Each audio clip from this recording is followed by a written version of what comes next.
ये बेटा कल हमने जहाँ तक पढ़ा था उससे आगे हम जो है वो शुरू करते हैं। हमारा बड़ा ही इजी टॉपिक चल रहा है। एक्चुअली ये टॉपिक जो है ये समझने वाला भी है, लेकिन उससे ज़्यादा जो है ये टॉपिक याद करने के हवाले से इम्पोर्टेंट है। तो हमने ये पढ़ा था कि जो ब्रेन का सबसे अपर पार्ट है दैट इज़ कॉर्टेक्स सेरिब्रम जिसको कहा जाता है। एक्चुअली ब्रेन का सबसे अपर पार्ट जो ग्रेश कलर का होता है जिसमें नॉन माइलिनेटेड एक्सॉन्स होते हैं वो सेरिब्रम होता है, ठीक है।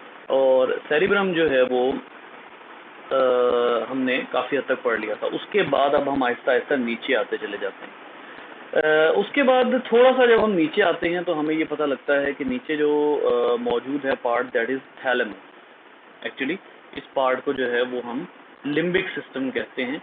तो लिम्बिक सिस्टम 3 पोर्शंस में डिवाइडेड होता है। एमिगडाला है, हिप्पोकैम्पस है और थैलेमस यहाँ पर मौजूद होता है। एक्चुअली ये जो कॉर्पस कैलोसम है ना, इसकी विसिनिटी में ही थैलेमस मौजूद होता है, ठीक है। यहाँ पर अपेरेंटली यहाँ थैलेमस जो है वो नहीं लिखा हुआ। चलें छोड़ दें। ये जहाँ पर आपको कॉर्पस कैलोसम नज़र आ रहा है इसी की विसिनिटी में जो है वो मौजूद होता है थैलेमस, ठीक है। सो इन तीनों को कलेक्टिवली हम क्या कहते हैं, लिम्बिक सिस्टम का नाम देते हैं। अब ये जो आप लोगों को लिम्बिक सिस्टम नज़र आ रहा है, सबसे पहले इसकी कैरेक्टरिस्टिक और डिस्क्रिप्शन पढ़ लेते हैं कि क्या क्या इसके ओवरऑल कहाँ मौजूद होता है, ठीक है। और उसके बाद जो है वो इसके पार्ट्स को देख लेते हैं। लिम्बिक सिस्टम जो है वो located in the arc between thalamus and cerebrum. Cerebrum और थैलेमस के दरमियान में बेसिकली लिम्बिक सिस्टम इन तीनों पोर्शंस को कहते हैं। तो आप अगर इन तीनों पोर्शंस को देखते हैं ना तो एमिगडाला मैं आपको थैलेमस दिखाऊं ना, ये देखें। अगर पूरा ब्रेन जुड़ा हुआ हो, क्योंकि मैंने आपको कल भी बताया था ये आधा ब्रेन है, अगर पूरा ब्रेन जुड़ा हुआ हो ना तो यहाँ से यहाँ तक थैलेमस है। ये वाला पोर्शन, ये वाला पोर्शन जो है ना ये थैलेमस है, क्योंकि अब हमने इसको हाफ किया हुआ है कॉर्पस कैलोसम दिखाने के लिए, ठीक है। ये वाला पोर्शन थैलेमस है। उसके बाद यहाँ आपको नज़र आ रहा है कि इसी जगह पर इसके साथ जुड़ा हुआ है हाइपोथैलेमस, ठीक हो गया। इसी के साथ इसी कर्व में आप नीचे आते जाएंगे तो ये मौजूद है क्या, ये मौजूद है एमिगडाला, ठीक है। और उसके बाद जो है वो इसी कर्व में इस जगह पर मौजूद है हिप्पोकैम्पस। तो अब आप देख लीजिए, ये वाला पोर्शन हाइपोथैलेमस है, ये जो कर्व है ये हाइपोथैलेमस है, जहां ये खत्म हो रही है वहां हिप्पोकैम्पस मौजूद है और उससे थोड़ा आगे एमिगडाला मौजूद है। तो और हाइपोथैलेमस जो है वो यहाँ नीचे मौजूद है। आप अगर इसको मिटा लेते हैं थोड़ा सा ये पोर्शन, तो यहाँ पर आप देखिए एक आपको ये मटर के दाने जैसा छोटा सा पोर्शन नजर आ रहा है और ये इतना ही होता है। इसको पी शेप्ड कहा जाता है और पी साइज्ड भी कहा जाता है। मटर के दाने जितना ही छोटा सा होता है हाइपोथैलेमस, लेकिन बहुत ज्यादा वर्किंग करता है वो बाद में से ही।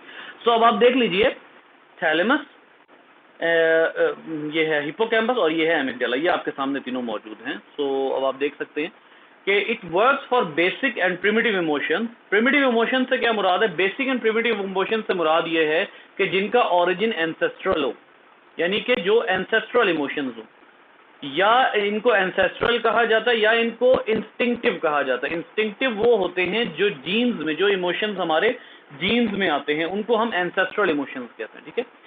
Drives and behaviors including fear, rage, tranquility, hunger, thirst, pleasure and sexual responses। अब ये जो चीज़ें हैं ये हम जो है वो एक करके देखेंगे कि ट्रैंक्विलिटी जो है और या प्लेजर वगैरह जो है ये किस में आते हैं। सो अब इसमें जो है वो हम आगे चलते हैं हाइपोथैलेमस में। जैसे जैसे जो है वो वर्ड आते जाएंगे हम उनके मीनिंग देखते जाएंगे, ठीक है। सो अब आप देखिए बेटा कि हाइपोथैलेमस, अब इसका जो फंक्शन है ये बहुत ही ज़्यादा इंपॉर्टेंट है। और इसको हाइपोथैलेमस क्यों कहा जाता है, सबसे पहले तो हम ये बात देख लेते हैं। इसको हाइपोथैलेमस इसलिए कहा जाता है कि ये एक्सटेंशन है थैलेमस की। मैंने आपको अभी बताया कि ये कर्व है, ये कर्व आ रहा है थैलेमस का, और थैलेमस के साथ जुड़ा हुआ पोर्शन उससे थोड़ा सा अलहदा है, लेकिन थैलेमस के साथ जुड़ा हुआ पोर्शन है ये वाला जिसको आप हाइपोथैलेमस कहते हैं। थैलेमस के नीचे उससे जुड़ा हुआ पोर्शन ये हाइपोथैलेमस कहलाता है। और इसका ज्यादातर ताल्लुक किसमें होता है, हाइपोथैलेमस जो है वो एक रिले सेंटर है। ये रिले सेंटर किसके दरमियान में है, कोई गैस करेगा, कोई बताने की कोशिश करेगा, रिले सेंटर किन के दरमियान में है ये।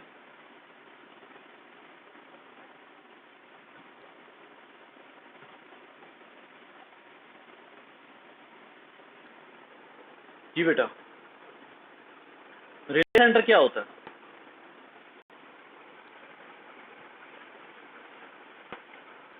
जल्दी से जल्दी से, नहीं याद? रिले सेंटर होता है कोई सी दो चीजों। जी बेटा बोले सर, बोले बोले। हाँ, अब ये हाइपोथैलेमस किन के दरमियान में कनेक्शन क्रिएट कर रहा है, कोई बता सकता है?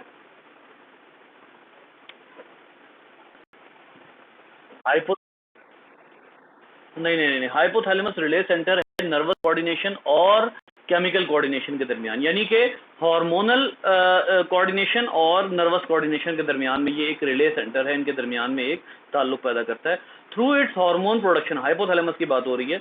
And neural connection act as major coordinating centre, relay centre या कोऑर्डिनेटिंग सेंटर, ठीक है। कंट्रोलिंग बॉडी टेम्परेचर, ये हम शुरू में पढ़ चुके हैं, हमारी हंगर भी यही कंट्रोल करता है, फीमेल्स में जो मेंस्ट्रुअल साइकिल होता है वो यही कंट्रोल करता है, वाटर बैलेंस यही कंट्रोल करता है, इसका हार्मोन आपको अच्छे तरीके से पता है एडीएच होता है। हंगर के लिए भी एक हार्मोन रिलीज करता है जो आपकी बुक में मौजूद नहीं है, ये आप लोग देख सकते हैं, ये होता है ग्रेलिन। हंगर के लिए ये एक हार्मोन रिलीज करता है ग्रेलिन, ठीक है। तो ये जो है वो उसके जरिए हंगर को भी कंट्रोल करता है। टेम्परेचर का आपको अच्छे तरीके से पता है, ये थर्मोस्टेट है, तो कि आपने 15वें चैप्टर में पढ़ा था। फिर वाटर बैलेंस है एडीएच के जरिए, स्लीप वेक साइकिल। अच्छा, यहां पर थोड़ा सा प्रॉब्लम है। स्लीप वेक साइकिल के हवाले से मैं थोड़ा सा इसमें जो है वो इख्तलाफ करूंगा, क्योंकि स्लीप वेक साइकिल हाइपोथैलेमस के एज सच कंट्रोल में नहीं होता। ये एक और पार्ट है ब्रेन का, उसके कंट्रोल में होता है, हाइपोथैलेमस के कंट्रोल में नहीं होता। बट स्टिल कोई बात नहीं, आप जो है आपको ये बुक में ऐसे ही लिखना होगा। हाँ, स्लीप वेक साइकिल की जगह एक और साइकिल है जो ये कंट्रोल कर सकता है, और उसको आप कहते हैं एनर्जी साइकिल। और एनर्जी साइकिल का ताल्लुक किसी हद तक स्लीप और वेक से है, क्योंकि जब आप में एनर्जी होगी तब आपको नींद कम आएगी, ठीक है। सो अब आप इसको इनडायरेक्ट ताल्लुक कह सकते हैं, but sleep wake cycle is not involve, is not controlled by the hypothalamus, ये बात तो श्योर है, ठीक है। अच्छा, उसके बाद आ जाता है नेक्स्ट पार्ट, एमिगडाला। ऊपर वाली डायग्राम में आपने देखा एमिगडाला किस जगह पर है। सबसे पहली बात तो ये है कि यहां पर आपको अच्छे तरीके से पता लग गया कि बाय एंड लार्ज हाइपोथैलेमस का जो कंट्रोल है वो रिले सेंटर है। ये कुछ चीजों के अलावा ये ज्यादातर रिले करता है, कनेक्शन करता है नर्वस कोऑर्डिनेशन और केमिकल कोऑर्डिनेशन। इसके बाद आ जाइए एमिगडाला। एमिगडाला क्या है? Cluster of neurons are present, produce the sensation of pleasure, खुशी, पनिशमेंट और सेक्सुअल अराउजल। ये वाले जो सेंसेशंस हैं ये भी फोर ब्रेन के एमिगडाला से प्रोड्यूस होते हैं, ठीक है। उसके बाद आप देख लीजिए कि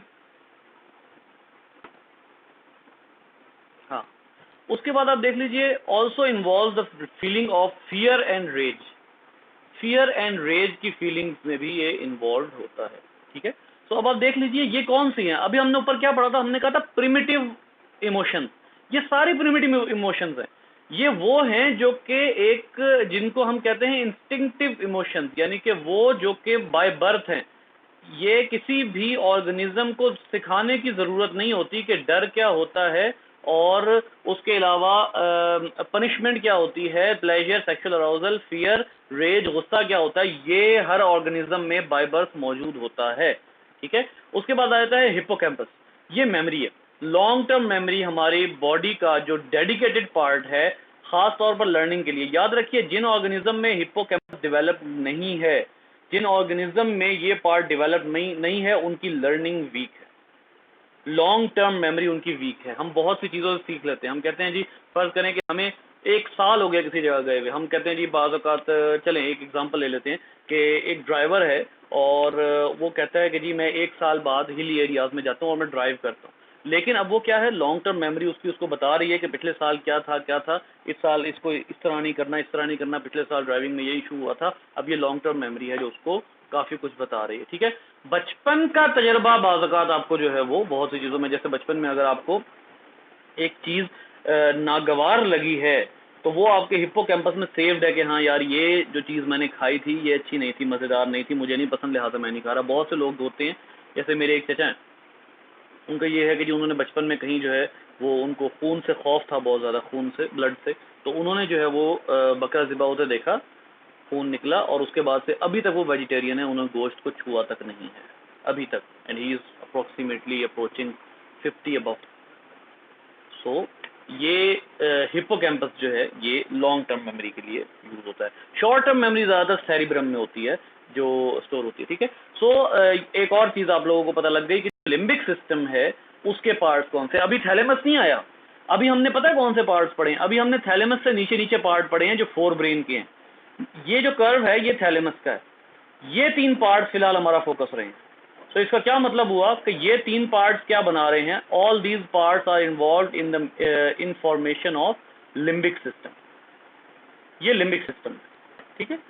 ये जो कर्व है थैलेमस का कर्व उसके नीचे मौजूद है, और एमिगडाला, हिप्पोकैम्पस और हाइपोथैलेमस ये तीनों लिम्बिक सिस्टम के पार्ट्स हैं, ठीक हो गया। उसके बाद आ जाइए थैलेमस है, carry sensory information to limbic system and cerebrum.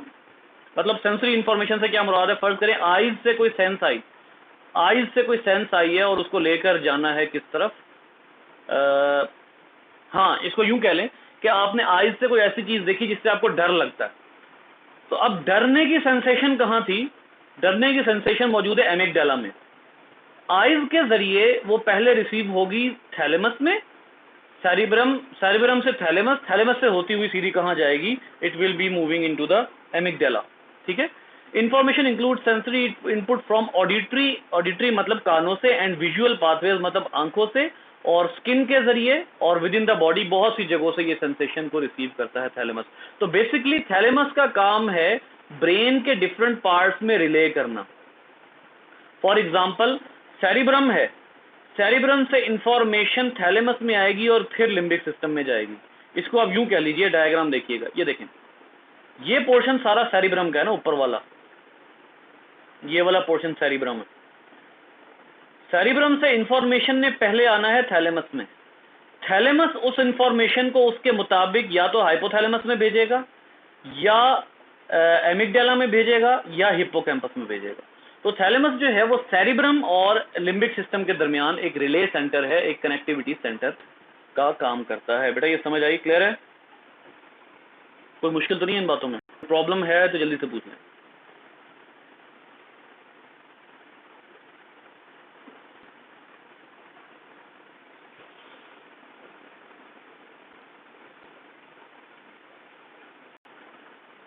अच्छा जी, चले आगे चलते हैं।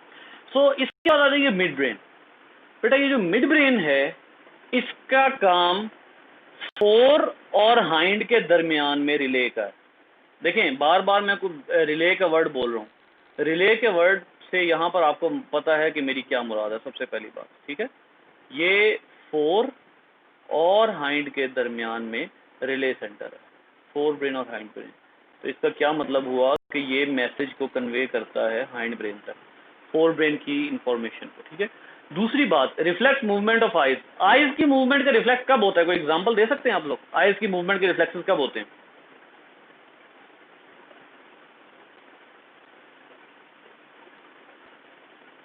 जी बच्चे,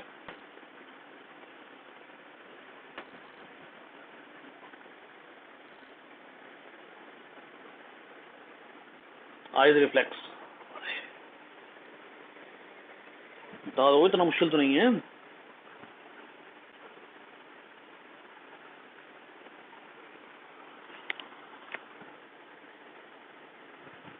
कोई एग्जांपल नहीं आ रही है। आई रिफ्लेक्स क्या होता है? बॉल एकदम करीब आती है और आप ऐसे करके मुंह हटाते हैं, अगर कोई आपकी तरफ बॉल फेंकता है और आप ऐसे करके मुंह हटाते हैं, तो वो आई रिफ्लेक्स है। वो आईज का बेसिकली बंद होने का रिफ्लेक्स है, और उसके साथ ही आप जो अपना सर पीछे हटाते हैं वो आपका जो हाइंड ब्रेन और मिड ब्रेन मिल के काम करते हैं। तो आईज का बंद होना ये है मिड ब्रेन के पास, और पूरे सर की मूवमेंट ये है हाइंड ब्रेन के पास। कोई आपके करीब, आपके मुंह के करीब हाथ लेकर आता है और आप ऐसे करके जो है वो डर जाते हैं, वो बेसिकली आइज का जो रिफ्लेक्स होता है, आप एन मौके पे आइज बंद कर लेते हैं, वो मिड ब्रेन का काम होता है। मैं एक तजर्बा बताता हूँ अपना, मेरे अपने साथ हुआ कि ना हम लोग छोटी उम्र थी, करीबन 15-16 साल का था, तो उस वक्त ना पकड़न पकड़ाई खेल रहे थे। अपनी खाला रहती थी मॉडल टाउन, उनकी छत पे ना काफ़ी ज़्यादा कज़न थे। तो वो अनलकीली क्या हुआ कि शाम का टाइम था, मुझे एक बहुत पतली सी ना वायर नज़र नहीं आई। वो लोग शायद उस तरफ गए नहीं, मैं उस तरफ गया तो मुझे एक बहुत पतली सी वायर थी, वो नज़र नहीं आई। एंड जब वो यहाँ पहुँच गई ना वायर, उस टाइम पे मुझे वो वायर नज़र आई कि कुछ मेरी आंखों के सामने। And believe me, I didn't know कि मेरी आंखें कब बंद हुई, लेकिन उसी टाइम आंख बंद हुई है और वो तार ऊपर फिर गई। और वो इतनी, अल्लाह ताला ने इतना फजल किया कि वो इतनी फिरी कि सिर्फ ऊपर की ये जो चादर सी है ना, ये जो मसल्स की चादर सी है ऊपर, सिर्फ ये कटी, अंदर से आंख भी नहीं नज़र आई। मतलब ये डबल ट्रिपल चादर होती है ये ना, अगर ये कट जाए तो इसके नीचे एक और मसल्स का फ्लैप होता है, ये फ्लैप्स ही होते हैं ना। तो किस टाइम पे मेरी आंख बंद हुई और ऊपर वाला फ्लैट जो है वो कट गया, और कोई बहुत ज़्यादा ब्लीडिंग नहीं हुई, कोई कुछ खास नहीं हुआ, लेकिन ये है कि वो ऊपर वाला फ्लैप कट गया और फिर कुछ दिन बाद वो जुड़ गया। ठीक है, तो लेकिन ये है कि उस टाइम पे मुझे नहीं फील हुआ। बिल्कुल ऐसे ही जब आप हाथ अपने नीचे रखते हैं गिरने से पहले, तो वो बेसिकली उसमें कई रिफ्लेक्सेस शामिल होते हैं, आपका मिड ब्रेन भी शामिल होता है, मिड ब्रेन के रिफ्लेक्सेस भी शामिल होते हैं, फिर वो मैसेज होते होते आपके हाइंड ब्रेन में जाता है, हाइंड ब्रेन यहाँ से रिफ्लेक्सेस कंट्रोल करते हैं हैंड्स की, और वो आप फौरी तौर पे हाथ नीचे रख लेते हैं। तो ये सारी चीज़ें मैंने आपको रिफ्लेक्सेस के लेक्चर में एक लंबी कतार लगा के दी थी, रिफ्लेक्सेस क्या होते हैं। ठीक है, तो ये जो है वो आइज़ के रिफ्लेक्सेस को भी कंट्रोल करता है। उसके बाद जो है वो contains reticular formation which is very important in screening the input information before reaching the higher areas of brain. असल में इसका काम क्या होता है कि जो भी इंफॉर्मेशन इसके पास आती है ना, ये उसको प्रोसेस करके उसके रेलेवेंट सेंटर तक पहुंचाता है। फॉर एग्जांपल, अगर स्पाइनल कॉर्ड से इंफॉर्मेशन आ रही है मिड ब्रेन तक, स्पाइनल कॉर्ड से इंफॉर्मेशन पहले हाइंड ब्रेन तक आती है, हाइंड ब्रेन के बाद आता है मिड ब्रेन। अब मिड ब्रेन ने उस इंफॉर्मेशन को प्रोसेस करके सेंटर्स तक भेजना होता है। एग्जांपल सुनिएगा, आपने किसी से हाथ मिलाया, या आपने किसी जो है वो इसको आप हाथ मिलाने को कहेंगे, कौन सी एग्जांपल कहेंगे जिसमें हाथ भी इन्वॉल्व है?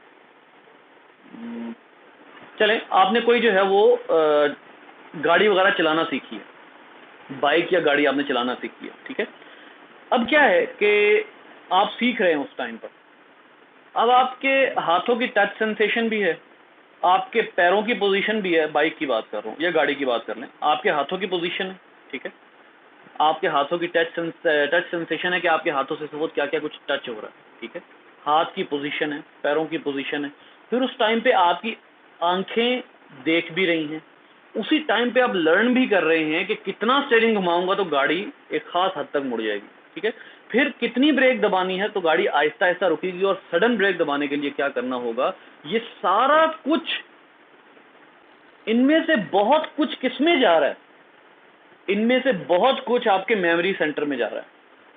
वो चाहे सेरिब्रम हो, वो चाहे आपका हिप्पोकैम्पस हो, वो बहुत कुछ जा रहा है आपके मेमोरी सेंटर में। और बाकी चीजें, टच सेंसेशन कहाँ जा रही हैं? सेरिब्रम में। सेरिब्रम में टच सेंटर है, सेरिब्रम में प्रेशर सेंटर है। अब आप एक्सीलरेटर पे पैर रखते हैं तो आपको होता है कि यार अब मेरा पैर इतना आगे जा रहा है, वो कैसे फील होता है? प्रेशर से। आपका पैर का प्रेशर, ब्रेक की देख लें, ब्रेक एक हद तक जाकर रुक जाती है गाड़ी की, क्यों? क्योंकि उसके बाद आपके पैर पे उल्टा प्रेशर पड़ना शुरू होता है कि मजीद ब्रेक आगे नहीं जा रही। सबसे हल्का जो होता है वो क्लच होता है, आप आराम से पैर से उसको प्रेस कर देते हैं, आपको उसके प्रेशर से अंदाजा होता है कि कितना क्लच प्रेस हुआ है। मैं क्या ये सब कुछ, ये सारा कुछ मैं इतना क्यों बना रहा हूं?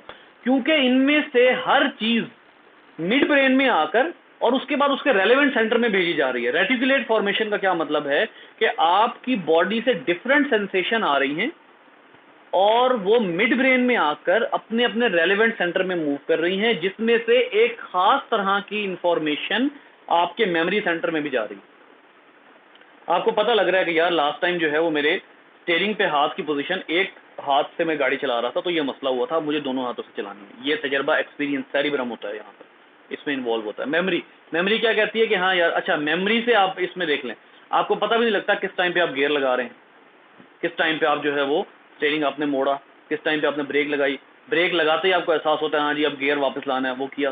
ये सारा कुछ, ये सारी चीज़ें आपकी मेमोरी में स्टोर होती हैं। अब ये सिर्फ मेमोरी नहीं है, बल्कि मिड ब्रेन ये सारी इंफॉर्मेशन रेलेवेंट सेंटर्स में पहुंचा रहा है, जिसमें से एक यूज हो रहा है memory centre, touch centre, equilibrium centre. आपके पैरों की पोजीशन क्या है? इक्विलिब्रियम मेंटेन करने के लिए आपके पोजीशन, पोस्चर, ये हाइंड ब्रेन का काम होता है, ये अभी हम देखेंगे, हाइंड ब्रेन का काम होता है, ठीक है। इसी तरीके से अगर आपको आवाज आ रही है, कानों से आवाज आ रही है कि यार इस टाइम पे मुझे हॉर्न की आवाज आई है, तो आप, अच्छा आप गाड़ी चला रहे हैं, हॉर्न की आवाज आई है, आप ऐसे करके देखते हैं जरा यहाँ पे शीशा लगा हुआ है, पीछे कौन है और वो स्पीड पे है, लिहाजा मैं थोड़ी सी गाड़ी साइड पे कर लूँ, उसको आगे निकलने दो। ये सारा कुछ, ये जो तूफान चल रहा है एक्चुअली, इस तूफान को जगह पर पहुंचाने का काम मिड ब्रेन का होता है, रेटिकुलर फॉर्मेशन इसको कहते हैं, ठीक है। तो ये उम्मीद है कि ये सारी बात जो है वो ज़हन में बैठ गई होगी, रेटिकुलर फॉर्मेशन जो है वो क्या होता है। अब आइए हाइंड ब्रेन पे, इसका ज्यादातर ताल्लुक इनवॉलंटरी एक्शन से, इनवॉलंटरी एक्शन, और बहुत इंपॉर्टेंट एक्शंस हैं जिसमें इवन ब्रीदिंग, हार्ट रेट वगैरह जो है वो शामिल होता है। अगरचे हार्ट रेट डायरेक्टली कंट्रोल नहीं होता, लेकिन इनडायरेक्ट कंट्रोल जो हार्ट का होता है वो हाइंड ब्रेन करता है, ठीक है। सो अब इसमें देख लेते हैं। सबसे पहले हम देखते हैं सेरिबेलम। सेरिबेलम कौन सा पार्ट है बेटा? सबसे बड़ा पार्ट जो हाइंड ब्रेन का है ये सेरिबेलम है, यहाँ से यहाँ तक ये पूरा पार्ट जो है ये सेरिबेलम है। Important in coordinating movements of body, आपकी जो बिल्कुल अनकॉन्शियस मूवमेंट्स होती हैं, अनकॉन्शियस मूवमेंट से मुराद ये नहीं है कि एक बंदा बिल्कुल अनकॉन्शियस है और वो मूव कर रहा है, नहीं। मोबाइल आपने पकड़ा, ठीक है, आपने किसी से बातें करते करते आपका मोबाइल वाइब्रेट हुआ, आपने एकदम से जो है वो इसके मोबाइल की बैक साइड पर ऐसे करके फिंगर प्रेस कर दी, आपको पता है मोबाइल ओपन हो जाएगा, फिर आपने यहाँ पे बटन दबा दिया। अच्छा आजकल क्या है, मोबाइल जैसे ही जो है वो किसी का मोबाइल आपने जो है वो हैंडलिंग की, उसकी आपने हाथ में पकड़ा और उसके बाद फौरी तौर पे आपका आम तौर पर राइट साइड पर आपकी उंगली जाती है इस पोजीशन पर कि यहाँ इसका पावर बटन होगा। ये अनकॉन्शियस है। मैं तो बगैर, मेरी तो खैर वो, क्योंकि आर्टिकल्स वगैरह लिखता हूँ, ज़्यादातर मोबाइल से लिखता हूँ, उर्दू के आर्टिकल ना तकरीबन 200-300 अल्फाज के आर्टिकल्स वगैरह लिखता रहा हूँ, तो उर्दू और इंग्लिश कीबोर्ड देख स्क्रीन पर रहा होता हूँ। आप में से बहुत से लोग भी ऐसे होंगे, देख स्क्रीन पर रहे हैं लेकिन कीबोर्ड पे हाथ चल रहे हैं।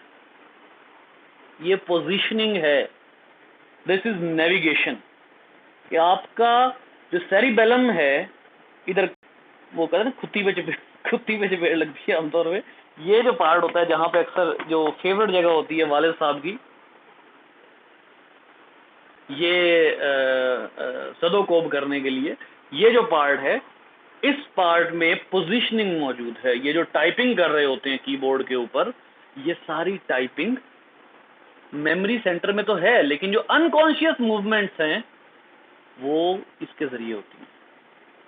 बाइक चला रहे हैं, आप कहते हैं यार खड्डा है, आपने एकदम ऐसे किया, अब इसमें रिफ्लेक्स भी शामिल है आपका, लेकिन उसके साथ साथ जितने अनकॉन्शियस मूवमेंट्स है वो भी शामिल है। इसी तरीके से आप रिफ्लेक्सेस और अनकॉन्शियस मूवमेंट को एक कीपर की एग्जांपल से ले सकते हैं। जो क्रिकेट का कीपर होता है, गोल कीपर होता है जो फुटबॉल का, उसकी एग्जांपल से भी ले सकते हैं। वो एकदम छलांग लगाता है और उसकी टाइमिंग वगैरह सेटिंग कौन करता है? सेरिबेलम। उसका ताल्लुक, वो इस टाइम पर 2-3 काम कर रहा है। अपनी आइज के जरिए वो मिड ब्रेन तक पैगाम पहुंचा रहा है और वो मिड ब्रेन मुस्तकिल हाइंड ब्रेन से राब्ते में है कि किस टाइम, किसी भी टाइम पर कुछ हो सकता है।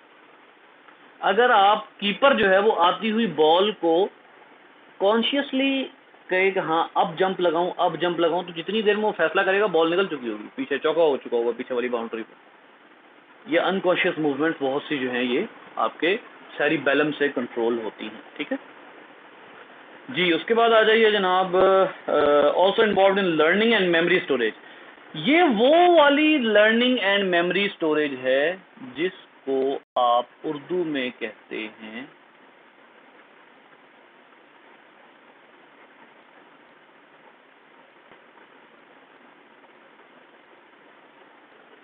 लाशऊर, जिसकी वजह से आपको ख्वाब आते हैं। आपको यहाँ एक इंटरेस्टिंग बात बताता हूँ। जब हम सो रहे होते हैं उस टाइम पे हमारा फोर ब्रेन सो रहा होता है, इवन मिड ब्रेन भी सो रहा होता है, हाइंड ब्रेन नहीं सोता। हाइंड ब्रेन सारी जिंदगी कभी नहीं सोता। ब्रेन सारी इंफॉर्मेशन को रीसेट कर रहा होता है, सारा कुछ रीसेट हो रहा होता है। अच्छा यार, इवन वो हो रही हो, सॉर्टिंग हो रही होती है, अच्छा ये इन्फॉर्मेशन इसको यहाँ रख दो, इसको यहाँ रख दो। ये सब कुछ पता कैसे लगा साइंटिस्ट को, इसकी भी मैं आपको बड़ी इंटरेस्टिंग इन्फॉर्मेशन दूंगा कि इसका तजर्बा कैसे किया साइंटिस्ट ने कि फलां काम कहाँ होता है। अच्छा जी, ये इस दराज में रख दो, ये इस दराज में रख दो, ये इस न्यूरॉन में रख दो, ये काम इस न्यूरॉन का है, ये काम ये सारी इन्फॉर्मेशन उसके बाद सफाया करके ब्रेन को हल्का कर दिया जाता है। हाँ जी, ओके। स्लीप के दौरान आपके ब्रेन को, फोर ब्रेन को रेस्ट कराया जाता है, मोस्ट एफिशिएंट ब्रेन को रेस्ट कराया जाता है। लेकिन वो मोस्ट एफिशिएंट ब्रेन कब है? कॉन्शियस हालत में। आप नींद की हालत में हैं, आपका हाइंड ब्रेन वर्किंग कर रहा होता है, एंड एट दैट टाइम आपको जो आवाजें आती हैं, आपको जो दिखता है और आपको जो महसूस होता है, that is all because of this hind brain, cerebellum. और सर के पीछे जब चोट लगती है तो बंदा आमतौर पर बेहोश हो जाता है, उसकी वजह भी यही है। और सर के पीछे चोट लगना, खासतौर पे नीचे की साइड पे अगर चोट लगती है सर के, तो लॉन्ग टर्म मेमोरी मुतासिर होती है। उसकी भी एक वजह यही है, साथ साथ हिप्पोकैम्पस तो है ही है, लेकिन एक वजह ये भी है कि सेरिबेलम अगर डैमेज हो जाता है तो उसमें काफ़ी नुकसान हो सकता है। इसके बाद आ जाइए जनाब, सेरिबेलम के साथ साथ आप लोग क्वेश्चंस भी होंगे, लेकिन थोड़ा सा आप इसको पढ़ लें फिर चलते हैं क्वेश्चंस के। 10 मिनट है। Functions, several autonomic functions, autonomic functions emergency वाले जितने फंक्शंस है वो इधर ही होते हैं। ऑटोनॉमिक, ऑटोनॉमिक मतलब वो जो ऑटोनॉमिक नर्वस सिस्टम भी था ना, ऑटोनॉमिक नर्वस सिस्टम तो अभी हमने नहीं पढ़ा। हाँ, autonomic nervous system, sympathetic parasympathetic जो होते हैं, जो इमरजेंसी और रेस्ट की हालत में वर्किंग करते हैं, ये जो होते हैं ये भी इसी ने कंट्रोल करने होते हैं, ठीक है। और उसके बाद जो है वो ब्रीदिंग, हार्ट रेट, ब्रीदिंग बड़ी शदीद मुतासिर होती है अगर आपका मेड्यूला जो है वो डैमेज हो जाए। मेड्यूला कौन सा पार्ट है? स्पाइनल कॉर्ड का फूला हुआ पार्ट। ये मेड्यूला बिल्कुल इनिशियल पार्ट होता है, ठीक है। तो ब्रीदिंग बड़ी शदीद मुतासिर होती है। हार्ट रेट, ब्लड प्रेशर और स्वॉलोइंग, हाँ स्वॉलोइंग जो है ये भी इनवॉलंटरी हो जाती है। आपको पता है जब खास तौर पे आप इंजॉय कर रहे हों, आप दोस्तों के साथ बैठे हों, सामने जो आपको पता है कि एक अदद जो है वो अंगीठी लगी हुई है और वहाँ पे तिक्के शिक्के बन रहे हैं, और आप यहाँ पे साइड पे बैठे हुए हैं, ओपन वो है, कोल्ड ड्रिंक्स पड़ी हुई हैं और आप खोल के कोल्ड ड्रिंक्स वगैरह पी रहे हैं, फुल गप्पे शप्पे लग रही हैं। वालिद साहब का फोन आता है, बेटा घर आ, तुझसे बात करनी है।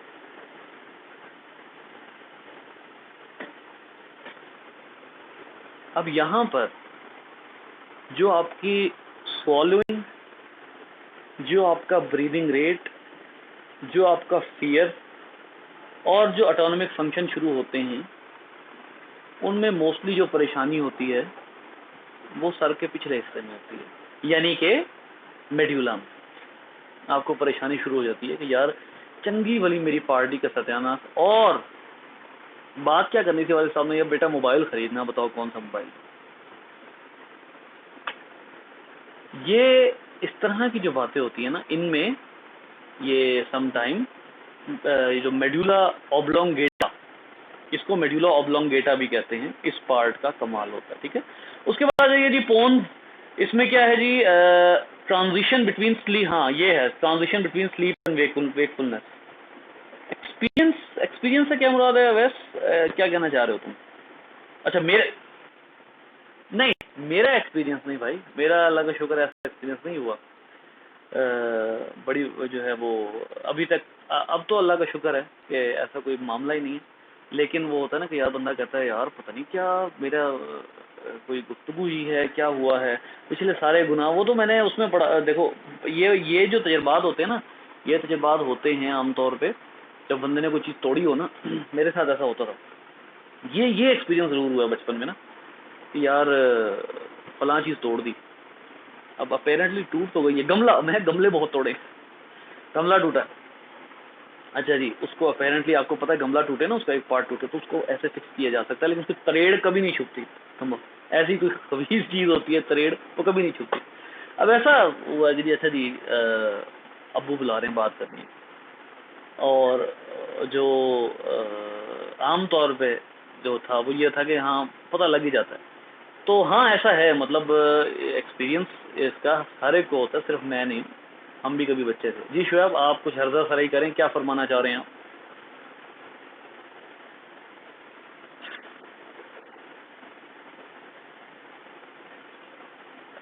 अभी तक इत्तेफाक नहीं हुआ।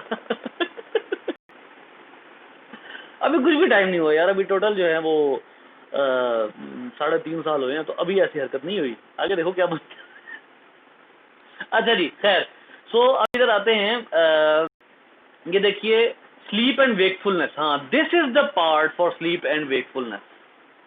ये वो पार्ट है जो एक्चुअली स्लीप एंड वेकफुलनेस का काम करता है, और इसमें भी एक छोटा सा रीजन होता है जो ये काम करता है, ठीक है। पूरा पोन का रीजन ये काम नहीं करता। पैटर्न्स ऑफ ब्रीदिंग ये बहुत इंपॉर्टेंट होते हैं कि आपका पैटर्न ऑफ ब्रीदिंग क्या है, किस टाइम पर आप तेज से सांस ले रहे हैं, किस टाइम पे सांस फूल रहा है। ब्लड प्रेशर नहीं भी है फिर भी सांस फूल रहा है, तो खुदा न खास्ता ऐसा तो नहीं है कि ब्रेन का ये पार्ट डैमेज हो गया। सो इस तरह की चीज़ें जो हैं वो इस पोर्शन से होती हैं, ठीक है। पैटर्न्स ऑफ ब्रीदिंग से मुराद ये भी है, और इसी तरीके से अगर किसी को इस जगह पर चोट लगती है और वो बैक ऑफ द हेड पे अगर चोट लगती है और उसका सांस उखड़ा उखड़ा वो ले रहा है, तो इस बात का इम्कान हो सकता है कि उसका जो बैक साइड पे जो पोन का पार्ट है वो डैमेज हुआ है। सेरिबेलम के पार्ट के डैमेज होने से भी कुछ भी हो सकता है। इसी तरीके से जो अगला पार्ट है मेड्यूला, मेड्यूला जो है वो तो आमतौर पर बहुत से केसेस ऐसे जिनमें मेड्यूला खासा डैमेज होता है। अगर आप खास तौर पे इस तरह गिरे हैं कि आपके कमर पे नहीं बल्कि सीधी गर्दन पे चोट लगी है, तो वहाँ पर फिर जो है वो ऐसा होता है। और आप लोगों को एक बात बताऊँ, ये इन्होंने कम इन्फॉर्मेशन दी हुई है मेड्यूला के बारे में। ये जो सेरिबेलम मेड्यूला जो है ना, इनका काम क्योंकि ये ऑटोनॉमिक है ना, तो ऑटोनॉमिक में ब्लड प्रेशर भी कंट्रोल होता है, ब्लड फ्लो भी कंट्रोल होता है। मैंने आप लोगों को एक दफ़ा बताया था कि कुर्बानी के दौरान जब जानवर को ज़िबा किया जाता है तो कसाई जो है वो ऐसे छुरी अंदर मारते हैं। ये छुरी अंदर मारना क्यों गलत होता है? फौरी तौर पे कभी भी सवाल नहीं पैदा होता, कभी भी नहीं मारनी चाहिए। उसकी वजह ये है कि जब आप जानवर को ज़िबा करते हैं ना, तो वो इमरजेंसी कंडीशन में चला जाता है, और इमरजेंसी कंडीशन मेड्यूला के जरिए कंट्रोल होती है, यानी initial part of spinal cord, spinal cord का बिल्कुल शुरू का हिस्सा। अब वो जो initial part of spinal cord है, वहाँ से इमरजेंसी कंडीशन शुरू होती है, और वहाँ से जो है वो मैसेजेस जाते हैं, पूरी बॉडी के मसल कॉन्ट्रैक्ट होना शुरू हो जाते हैं, और जितने मसल कॉन्ट्रैक्ट होंगे, जितना वो जानवर जो है वो उसके मसल कॉन्ट्रैक्ट होंगे, ब्लीडिंग होगी। अगर आप उसको फौरी तौर पे छुरी मार देते हैं तो उसके सारे मसल, सारा ब्रीदिंग पैटर्न जो फास्ट हुआ है वो डिस्ट्रॉय हो जाएगा, कोलैप्स हो जाएगा, और फौरी तौर पे वो जानवर ठंडा हो जाएगा। इससे क्या होगा, जो ब्लड निकलना था वो नहीं निकलेगा। तो इसलिए ये छुरी, हमारा जो कसाई है तो 5-6 साल से कर रहा है, वो तो कभी भी नहीं मारता ना। वो तो कहता है कि जी यहाँ तो मैंने मारनी नहीं है। ये तो तब होगा जब जानवर ठंडा हो जाएगा, और उसके बाद फिर वो तकरीबन अच्छी खासी देर लगाता है। वो जब दोबारा काम करना शुरू करता है वो अच्छी खासी देर लगाता है। कहता है सर जी इसको ठंडा होने दें, ठंडा होने दें। क्यों? उसने मेड्यूला नहीं तोड़ा उसका, उसको पता नहीं मेड्यूला क्या होता है, लेकिन उसको ये पता है कि अगर मैंने, इसको हराम मगज कहते हैं आमतौर पर, उसको ये पता है कि अगर मैंने ये तोड़ दिया तो जानवर ठंडा हो जाएगा और सही तरीके से खून बाहर नहीं निकलेगा। This is the essence. So this is why ये पोर्शन बहुत जो है वो इम्पोर्टेंट होता है। बेटा आप लोगों के पास चलिए 6:25 तक टाइम है, आप लोग क्वेश्चन कर सकते हैं जी।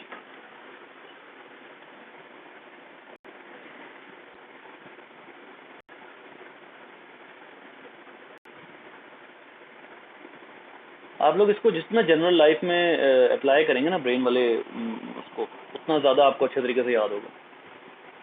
इसमें जो है वो, और आमतौर पे जो इफेक्टिव तरीका होता है वो यही होता है कि आप इसको जनरल लाइफ में अप्लाई करें, और बहुत इजी है। ब्रेन वाले आर्टिकल को जनरल लाइफ में अप्लाई करना बहुत इजी है। इस टाइम पे कौन सा पार्ट है, इस टाइम पे कौन से 2 पार्ट काम कर रहे होंगे, ठीक है, तो कौन से 2 पार्ट है, कौन सा एक पार्ट है जो काम कर रहा होगा, ये सारा कुछ जो है वो आप आराम से रिलेट कर सकते हैं, इसके ज़रिए याद हो सकता है।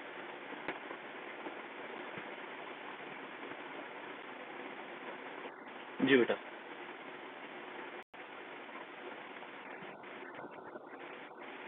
जी जी।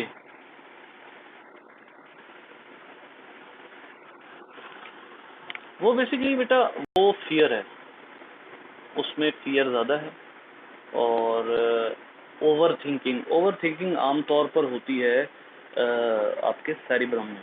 ओवर थिंकिंग आमतौर पर सेरिब्रम में होती है, मतलब आप जो है वो खूब ज़्यादा से ज़्यादा सोच रहे हैं किसी चीज़ के बारे में, तो वो ओवर थिंकिंग जो है वो भी आपको परेशान करती है। और उस ओवर थिंकिंग के साथ साथ आपके अंदेशे जो हैं, जो स्ट्रेस हार्मोन रिलीज़ होते हैं, स्ट्रेस हार्मोन वो जो रिलीज़ होते हैं वो आपके जो हाइंड ब्रेन में जो फियर, या फिर ख़ास तौर पे अभी आपने पढ़ा था एमिगडाला में, क्योंकि 4 ब्रेन है ना, एमिगडाला 4 ब्रेन का पार्ट है, तो जो आपका फियर होता है वो 4 ब्रेन में एमिगडाला में जनरेट होता है, तो उस टाइम पे फियर और डिप्रेशन वगैरह वो उस पोर्शन में होता है, जिसकी वजह से ये कैफियत हो सकती है। ड्राइविंग यार मैं तो ब्रेन से रिलेट करके पढ़ाई है, ऐसे मैंने खुद बड़ी लेट सीखी थी, लेकिन मुनासिब ड्राइविंग है। अल्लाह का शुक्र है अभी तक तो गाड़ी नहीं मारी। एक खरोंच आई थी गाड़ी पे बस,